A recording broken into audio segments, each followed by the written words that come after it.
وقع ولد ابوه فيه مصيبه وقعنا فيها، وانا معدي على الضفه القبليه لقيت قتيل عندنا في الجزيره. قتيل؟ يا وقع سوى ده. ومين اللي قاتل ورماه عندنا في الجزيره وعدى البحر كيف وما حدش شاف؟ انا ما اعرفش، ولما شفته باين على عيل صغير. عيل صغير؟ يا داهيه لو طلع ولد ابو زياد، ده دلهم اسبوع وما يدوروا عليه وما لاقينش ليه اثر. ده كده هنلبس مصيبه مش مصيبتنا. يا ترى مين اللي قاصدك يا عبد الحكيم؟ تعال بسرعه ورايا جهز القارب نشوف المصيبه دي.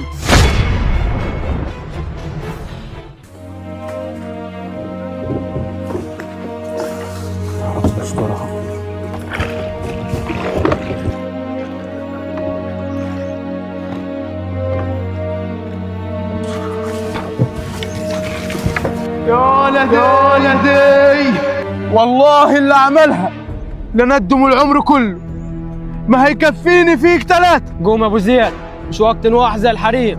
القتيل واقع في جزيره الحج عبد الحكيم، واكيد هو اللي عمل.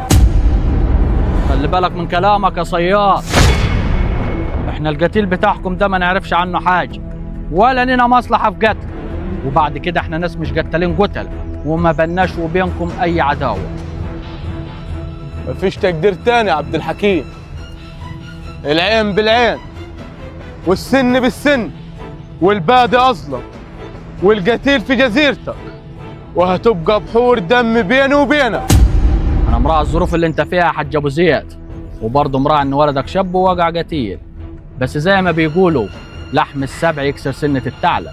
ده لو اتجنن الثعلب وفكر انه يعض السبع. فوق اخوك يا صياد وقول له الكلام اللي هم يقولوا ده كبير، وبحور دم كلمه كبيره قوي اللي يفهمها. حج عبد الحكيم، القتيل في جزيرتك، وانا والله لو معايا بندقيه لكنت قومتكم انتوا الثلاثه. تقوم مين؟ انت ما عارفش ده مين؟ ده الحاج عبد الحكيم، كبيرك وكبير البلد كلها. وانتوا تعرفوا الحاج عبد الحكيم كويس، راجل سمعته زي الجنيه الدهب. انا مستغرب فيكم يا صياد، ولدكم ميت وما تفكروا ازاي تجيبوا مشكله جديده. ادفنوا الواد الاول وبعد كده نعرف مين اللي قتل ومين اللي ما قتلش. وحط ببالك انا مقصود وانت مقصود، واللي عمل كده عايز يوقعنا ببعضنا في دم وعايز يخلص منه ومنك. بس الكلام اللي انت اما تقوله ده يا حاج ابو زياد، انت واخوك الصياد، كلام كبير قوي. اخلصوا من المشكله الاولى وفكروا في الثاني. انت كده عايز تقع في مشكله جديده وكلام كبير قوي انت مش كده. المفروض دلوقتي تحط ايدك في ايدي ونعرف مين اللي قتل ولدك. حاج عبد الحكيم، انا مش عاوز عزا من حد ولا حد يقول لي ان ولدك مات لحد ما اعرف مين اللي عملها وهاكله بسناني. حاج ابو زياد، انت ابتدت تعدل كلامك وقلت حاجه صح. لما تعرف مين اللي قتل، وانا اما اقول لك ان القتيل ده واقع في جزيرتي، يعني قتيلك قتيلي، وهنحط ايدنا في ايد بعض ونعرف مين اللي عمل كده وهنسويه بالارض. يا حاج عبد الحكيم، الحق الحكومه عندك خاربين البيت وباين لي موضوع كبير قوي وعايزين.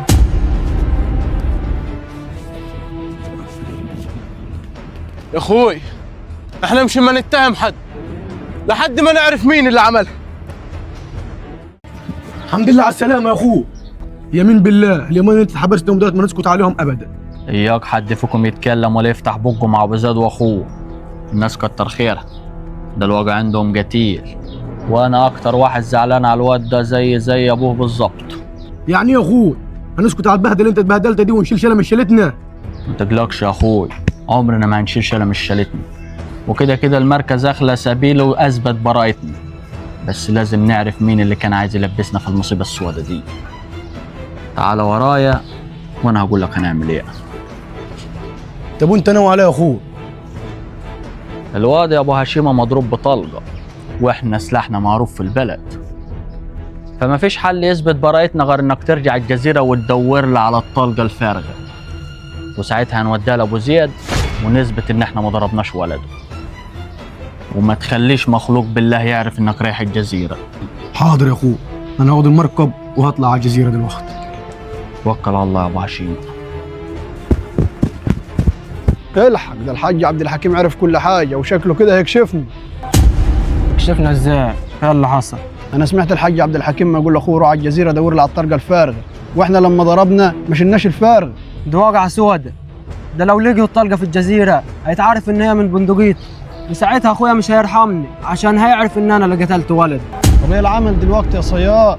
انا اقول لك تعمل ايه؟ انت تروح لاخويا ابو زياد تقول له ان الحاج عبد الحكيم بعت اخوه يدور على الطلقة الفارغة اللي ضربوا بها ولدك على الجزيرة. ودي فرصتنا الوحيدة ان نخلي ابو زياد يضرب اخو عبد الحكيم، وهما الاتنين يغوروا في بعض، وساعتها ما حدش هيعرف ان احنا اللي ورا كل حاجة. تفكيرك شيطان يا صياد. بص يا ابو زياد، انا جبتك بعيد عن البيت عشان خاطر اقول لك عبد الحكيم بعت اخوه يدور في الجزيره على الطرقه الفارغه اللي ضربوا بيها ولد. يا واقعة سودة، ده انا هغفلك على الكل. اهدى يا ابو زياد، اخد الحق حرف، وانا جايب لك السلاح اللي هتخلص بيه. بس ما اقول لك ايه، خليك ري المعلم، استنى لما يدخل عرض البحر وبعد كده تقوم عشان محدش يلحق. مش مستنيك تقول له هتصرف ازاي، انت توكل على الله.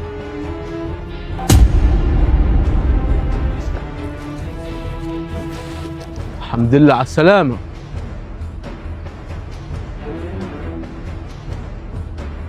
والله لا احرق قلبك على اخوك زي ما حرقت قلبي على ولدي عبد الحكيم.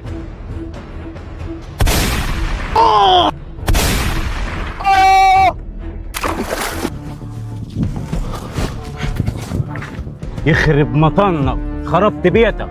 اسمع، لو فتحت خشمك هقتلك واتويك في البحر. انا ما شفتش حاجه. يلا غور. ما شفتش حاجه. يا واقع السوى ده، قتل ابو هشيم. ليه عمل كده؟ حسين، بقول لك ايه، ما شفتش اخويا ابو هشيمه. لا لا يا حاج عبد الحكيم، ما شفتش حاجه، ما شفتوش. مالك مرتبك ليه كده؟ انطق. ما فيش يا حاج عبد الحكيم، ما فيش. انت مخبى حاجه يا واك الناس، انطق في هي. هقول لك بس تحمينا يا حاج عبد الحكيم. انطق ولك الامان.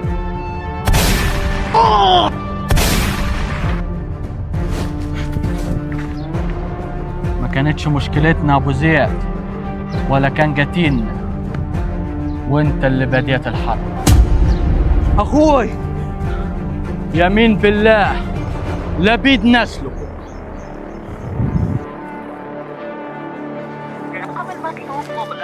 ده وقت تقفل فيه تلفونك يا غبي. عبد الحكيم لو عدل فيك هيقومك. يا صياد، اخوك بلع الطعم وقتل ابو هشيم. اخيرا هبرك على الارض كلها لوحدي. انا عايز حق يا صياد، انا عملت اللي علي. حق ايه؟ ده ارض ابويا وفلوس ابويا ورجعت لي. يعني ايه يا صياد؟ يعني انا كده هطلع من مولد بلا حمص؟ اسمع، لو فتحت خشمك هخليك تحصل اللي راح. هي كده؟ ماشي يا صاحبي. انت متاكد من الكلام اللي انت ما تقوله ده؟ والله هو ده اللي حصل، حتى جرب ترن عليه. يا واقع سودا، لا يطلع كلامه صح. ده انا لما رن عليه تلفونه مقفول. الضربه جت لي من اعز مملوك. والله يا اخوي ما هخليك تتهنى بحاجه. اما تدبسني وعايز تهرب يا ولد ابوي. انت فاهم غلط يا اخوي. جت منك انت يا اخوي، وانا اللي كنت اديك عينيا لو طلبت. انت الكبير طول عمرك واخد كل حاجه ليك انت وعيالك. ما عادش وقت للكلام يا ولد ابوي.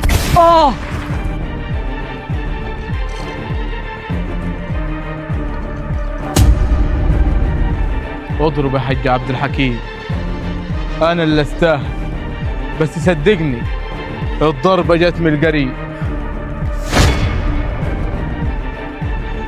ما تغلبش نفسك يا حاج عبد الحكيم، انا هريحك.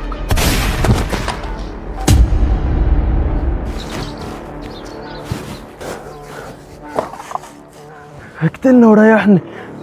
الموت راح عليك، اسيبك تعيش عشان تفضل ذليل طول حياتك.